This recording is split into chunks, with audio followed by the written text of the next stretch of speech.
Now shift our attention to the inaugural weekly book conversation here on eNCA, which we're calling the BookShelf. Today's book is Black Sun, White Mother by Charlie Masala and Gail Vermeulen. And joining me to discuss it are eNCA book club members Nqobile, Madlala and Khayelihle Khumalo. Khaya, I'm going to start with you. First of all, when I read the title of this book, Black Sun, White Mother, I thought that it would be about a black young boy being adopted by a white mother.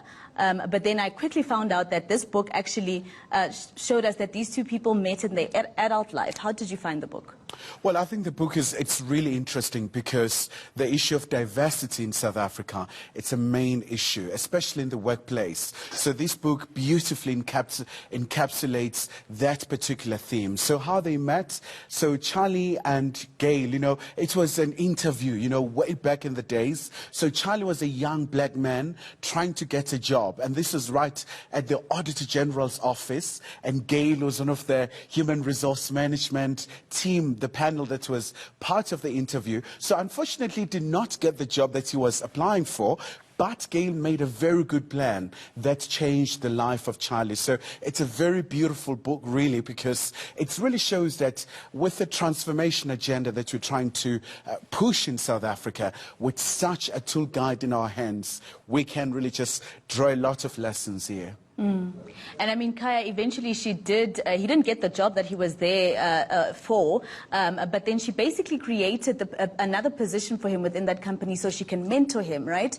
Nqobile, are you for the book or are you against the book? Did you enjoy it at all? Well, it's a touchy subject, you see. See, from my end, unlike Khaya here, I feel the book kind of teaches you not to judge the book by its cover. Irony, right?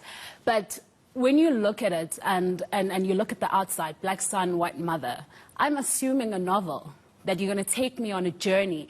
Let me understand more how you guys came about and what happened. What is it that you contributed in this man's life or in this woman's life? And I didn't find that. For me, the title itself was a bit deceiving for me. But again, don't judge the book by its cover. But as we went in, Masego, I looked at they took about 34 pages just on the introduction of the book, on the acknowledgement, on the preface and all of that. And for me, it was a bit touchy, because then I sit there and I think, well, it's dragging. I'm not understanding where we're going. And though it is about diversity, I found that the diversity that they speak about is of perception, what they think, what they have had, and a little less of research. I want to feel the tangibles. I want to hear where you got this diversity. And if this is a self-help book, then help me understand. Where can I look? Where can I understand more? Where can I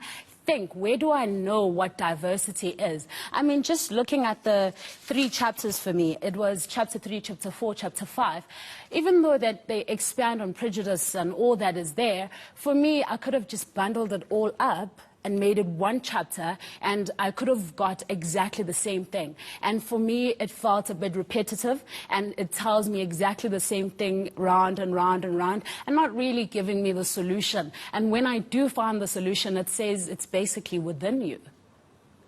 So a bit interesting, exactly what we need, but perhaps it would have been nicer if it went straight to the point, because then we would understand it better. Okay, so from Nqobile, I just want to show the viewers, if we can, team, how short this book is. So Nqobile is basically saying that even though it's these few pages, they just took too long to get to the point. She was hoping for a bit more. Khaya, of course, we saw, and I was speaking to Karima also earlier on, in South Africa, we do have racial division problems. We saw in Senegal. So you would obviously say that this book is a much needed book for people to read, to find that there are white people who do come out and help black people in their careers or whatever they face in life. So without a shadow of a doubt, it sees a big challenge in South Africa. And I think this book, it's really just explicit in terms of really just expanding on the advantage of having diversity, because it is a very tough subject. But also I love the flexibility of the book, because you can move from chapter 1 literally and go to chapter 8, because that's how they've themed it. But also I think think it serves as a reminder that in South Africa, we should really just try and understand that diversity is important. And it's vitally important because we talk about South Africa belongs to all who live in there. And in saying that, it doesn't say that we can't address the structural problems that we have. So as a way of trying to address the issues that you have, the racial tension that you see from time to time, like you just alluded. So if we say we have strength in diversity, how do we harness the positivity of diversity? By making sure that, we just try and make sure that as a country we're able to craft a new nation. But also I love how the book is also reminding us that, we come from a very bad history where back in the days you had job reservation acts. So certain professions in South Africa were reserved for certain racial groups. So in 2020, we're still battling with this issue of making sure that how do the employers try to transform and make sure that the workplaces do work, because we shouldn't see weaknesses in our differences, but we should be able to tap into the wisdom, because if I come to a certain workplace, I don't just bring my skills, but also I do bring my background as well. So we do have stereotypes, we do have bias in certain areas as well. So this is a toolbook to try and address those issues. And I mean, if you look at chapter 3, and I know you said chapter 3, 4, and 5 could have been put into one, but Gail does say that it's important for managers and leaders to be aware and understand the historical perspective of people that they manage, which is basically what Khaya is saying. And she also says it enforced racial discrimination against black Africans, mainly focused on skin color. So when you read any of this, did you at any point, Nqobile, start to feel a bit mushy about this book and try to understand where both these people are coming from in authoring this? Look, it's not to say I didn't feel any mushy or I didn't feel like the book was great. It's great in itself. My issue here is that a lot of that, like what you're saying, picking from the book itself, is repeated in a lot of chapters. Like what you're reading is in chapter 3, as you say, but if you go to chapter 4, something similar comes up. If you go to chapter 5, it says exactly the same thing. And so it continues. So from my end, it's just like Khaya is saying, that we come from a history where there's so much ill that has been done, and we can see the racial tensions occurring outside our homes. We've seen it, we've heard it, but we know this. Is there something new there? It's nothing new. The question is, how do we move forward? And I feel like the book itself says it talks about diversity, but it talks more about what breaks us apart than how to come back to each other, than how to hold each other's hand. I mean, the story is beautiful in itself. You have this gentleman that meets this woman, and they decide to go ahead, even though he didn't get what he's looking for. But they decide to craft a new story. This book itself is the baby from what they had built together.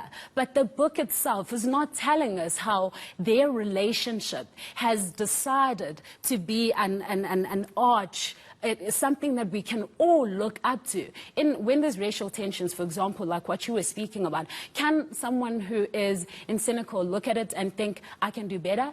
That's the question. Can we use it as a tool and say, yes, I can do better? Because it's all very well to say, yes, we've got cultural differences. Of course we do. Right? It's very well to say that there's diversity within gender, there's diversity within where we come from and how we got here. But yes, we do. We see it every day. We see it on Twitter, we see it on social media, we see it on TV. It's the reality that we see every day. But how do we hold each other's hands and move forward? And that's exactly what I'm thinking. I'm thinking that I want to see that book and I want to hear how to move forward, how to build, how to be better than what I am, how to be even nicer to Khaya, who may not have grown up in the same place that I was in. Can that book teach me that? And unfortunately, from my end, I felt, no, it can't teach me exactly that. But it can highlight what I have seen, and it continues to highlight that. And I feel they could have done more, because it is a reflection of what the Rainbow Nation we fought for, what everyone fought for, that we want to see. But reflected on it, Welcome. All right, Kaya, I'm going to give you just one more question. What did you enjoy about what Charlie says? We've discussed a lot about what Gail says in the book and what she did for him. What did you enjoy most about what Charlie said about meeting this woman?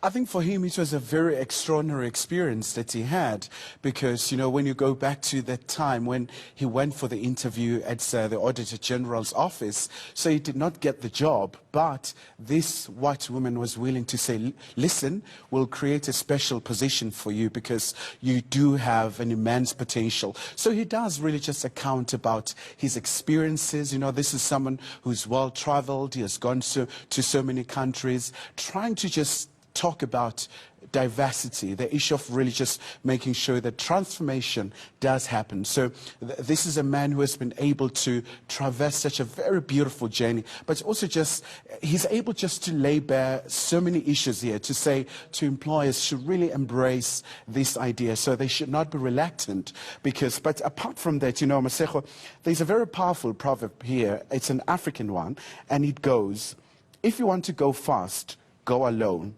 If you want to go further, go with others. So beautifully summing up, you know, how this book is really entailed. Okay, Nqobile, just one word answer. Would you recommend this book be read by other people?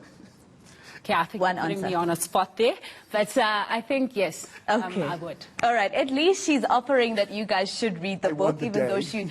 she didn't really enjoy it. So that's where I end off today. Karim